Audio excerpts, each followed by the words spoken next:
Everyone is talking about Bad Bunny performing at the Super Bowl, but here's the question. What does this moment actually reveal about us and what we really worship? Bad Bunny to the Super Bowl. What has happened to America? I've never thought since coming to America in end of 2016 that I would live in a time where Bad Bunny would be the halftime show of the biggest and most watched American event in the history. So today I want to break down and actually look at this event from a biblical lens. I had many conversations with many friends and family. For some of my friends and family, it's not a big deal. For some others, it is a big deal. For me, as a head of my household and as a Christian, it is a big deal. And on this video, I'm going to break down why I think that as Christians, we should boycott the halftime show of the NFL. Let's get into it. So let's get the context of why this actually matters, okay? And this matters because of the scale of the Super Bowl. This is an event that it literally involves the whole country. Like if we just go through statistics, like the halftime show alone has over 100 million viewers, okay? And that is actually insane to say because there is no other event during the year that you can have so many people watching one thing at the same time. And this is concerning because the NFL, it's a family sport. People that follow the NFL, they have this trifecta, which is God, family, and football. That's actually one of the first things that I heard when I came to America and I started learning about the NFL. People would say God, family, and football, right? So now we are being planted inside of a sport that has God, family, and football as a trifecta, a very secular artist. And I don't think that they are doing this just for pure coincidence or because Bad Bunny is trending throughout the whole world now. I don't have nothing against Bad Bunny, okay? Like people that listen to Bad Bunny, it's great. People that want their kids to listen to Bad Bunny, that's awesome. I don't have nothing against that. But at the same time, I don't want his doctrines and his beliefs to be shoveled down everybody's throat. And I don't think it's okay for us to just stay quiet about it and just, accept it, because this is a league, this is a sport that was built on the values of God, family, and football last. So it's not football first or profit first. It's God and family. When you go to the Texas, to small towns in Texas, to like you see the kids on the red stoplights collecting money for their teams. I talk to these kids and they all know or they all have an understanding of God. So God is something that it's being preached while people are practicing this sport. And now we have a commissioner in the NFL trying to, I don't know what he's trying to do actually. And I don't want to get out of line here because I don't know what it's on his mind. But ultimately, I think that these matter. And ultimately, I think that we need to stand up. And if you are a parent, you are a Christian, and you are trying to raise your family on the ways of the Lord, this is something that matters.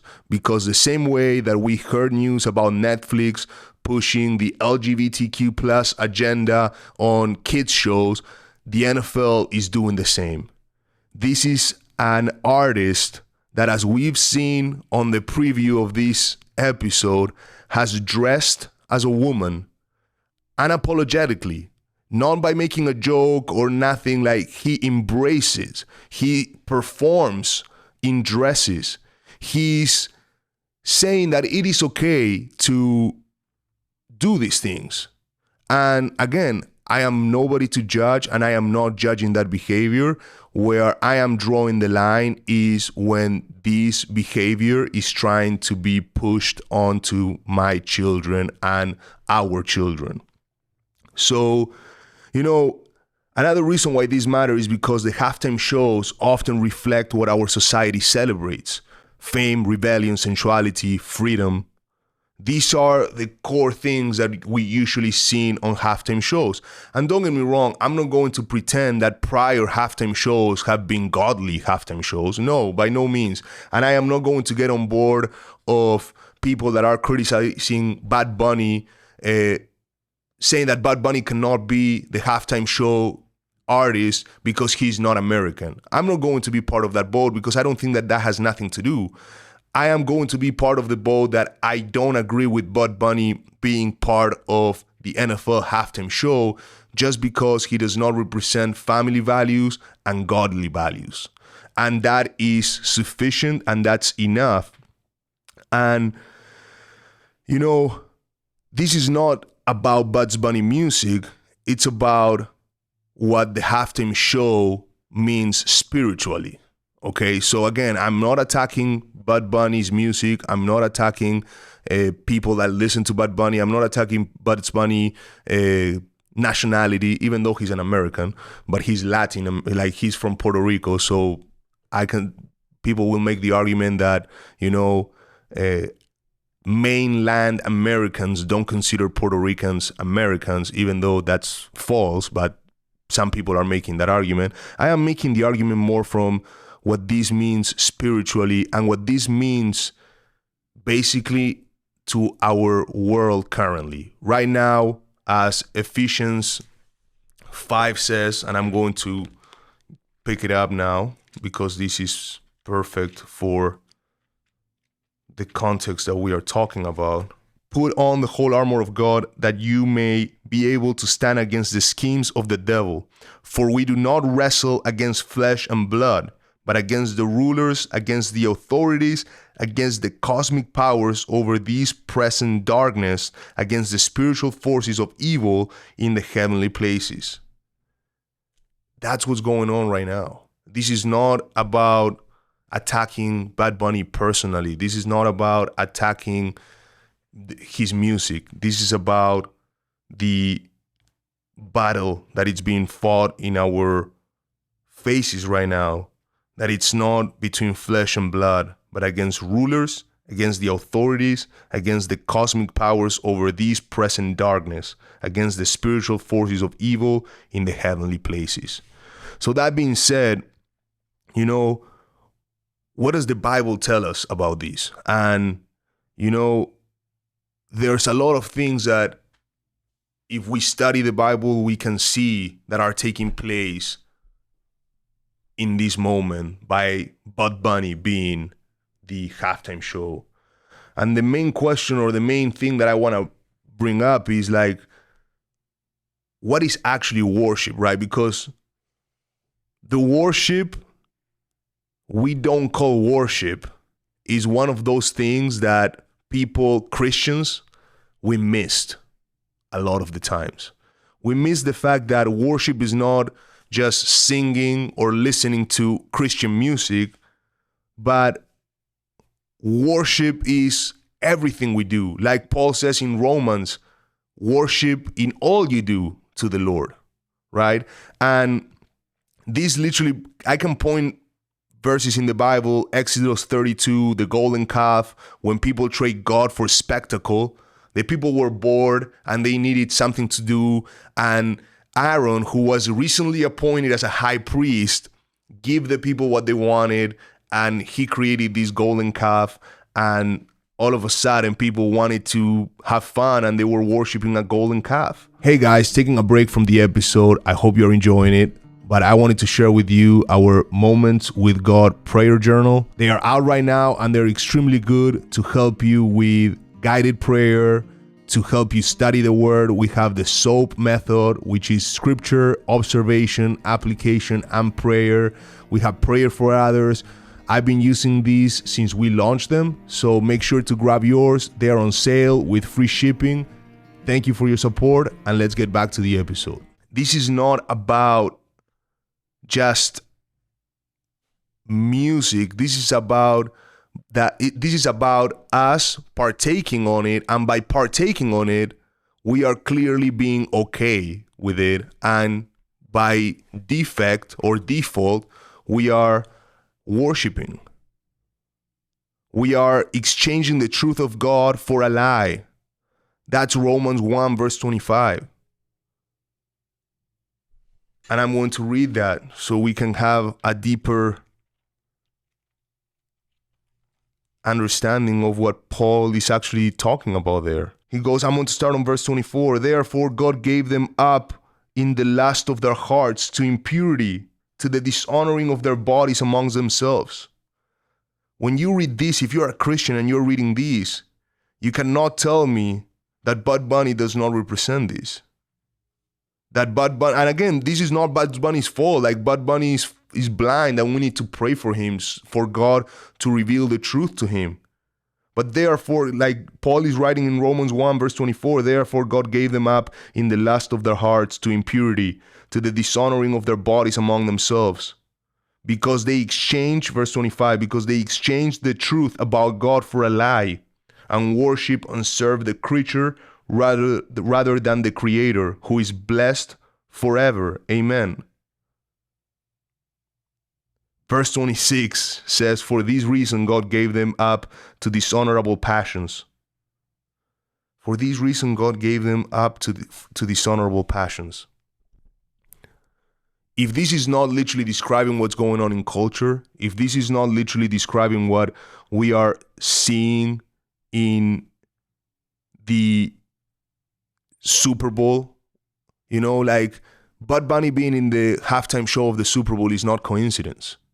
As I said, the Super Bowl represents something, it reflects things about our society. It's probably one of the worldwide most watched event, period.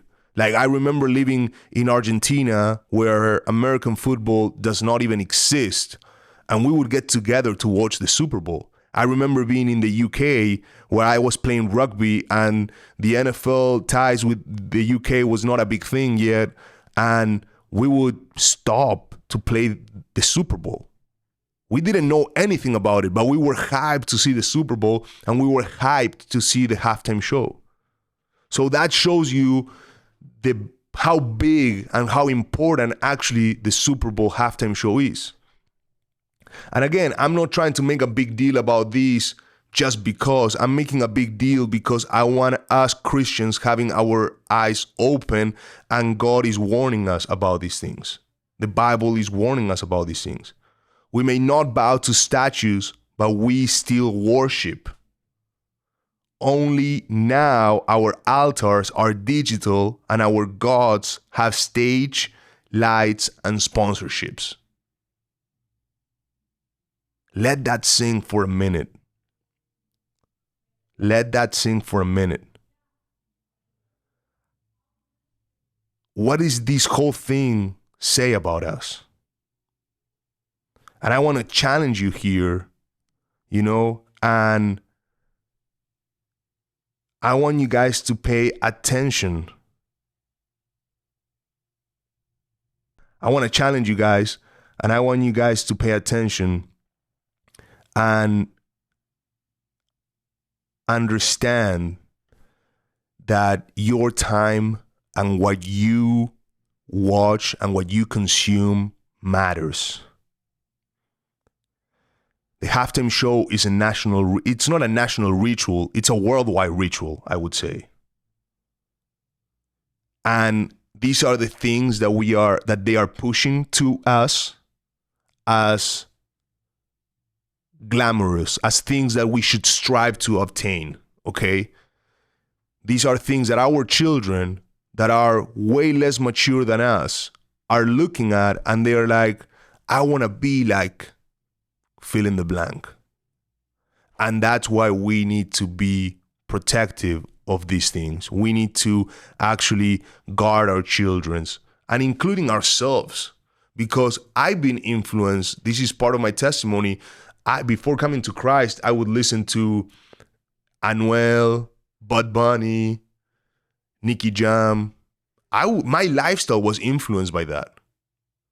And I was already an adult. So if as an adult, by the music that I was consuming, my life was being influenced, and I was doing things that because the songs shows them as cool things, I was doing them because, hey, like, that's cool.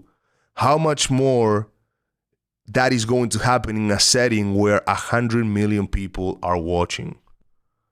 And again, it's not about like people making a decision right there and then, but it's seeds that are being planted. And what they're trying to do with this event is planting seeds. They are planting seeds that men can wear dresses. They're planting seeds that it is okay for a man to dress up as a woman as a joke. They are planting seeds that they are twisting the truth that we find in the Bible.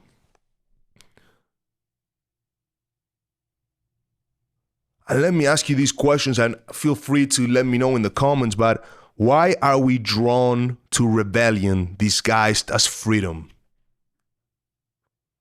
Why do we feel the need of being free no matter the cost? Or why do we have this understanding that freedom is the ability for us to do whatever we want to do, which turns it into rebellion? And the other question that I want to ask you is like, why do we celebrate performers more passionately than we ever worship the Creator? I've seen people, and this goes for this actually will go to Christian shows, but I've seen people worship God way more passionate when they are at a concert than when they have their own intimate time with God.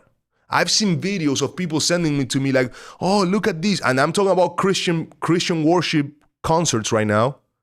I've seen videos that people have sent to me saying like, oh my God, 10,000 people praising Jesus. And in my mind, again, a gift or a curse, but my mind goes automatically to the part of like, okay, that's great and that's awesome. But how many of those 10,000 people, when they get to their house, they will actually pick up the word and read it and worship God in everything they do? Because let me tell you something, the reason my mind goes to that place is because I know that I sometimes don't do it. And I know that sometimes for me, it's so easy to get carried away by playing worship music in my house and being, with my kids. I'm feeling that I'm worshiping God. But then I use that as an excuse to not do anything else. So let's pay attention to that. Let's pay attention to that. Why do we celebrate performers more passionately than we ever worship the Creator?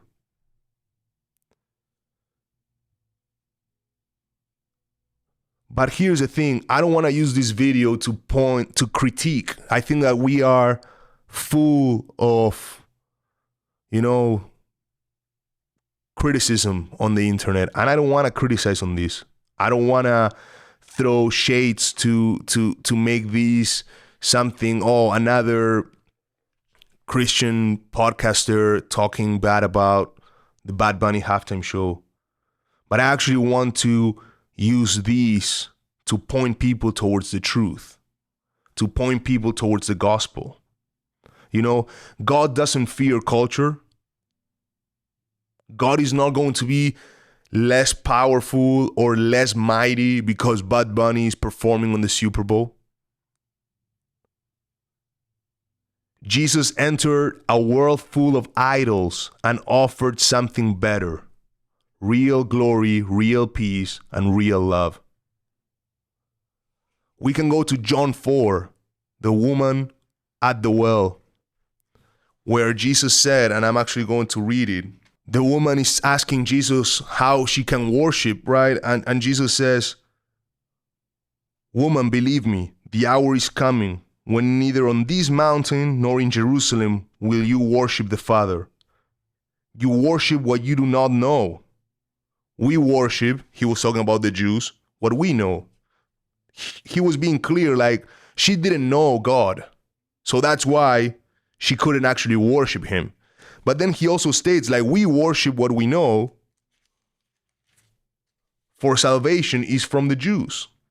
But the hour is coming, and this is the promise that Jesus makes, and is now here, when the true worshipers will worship the Father in spirit and truth. For the Father is seeking such people to worship him.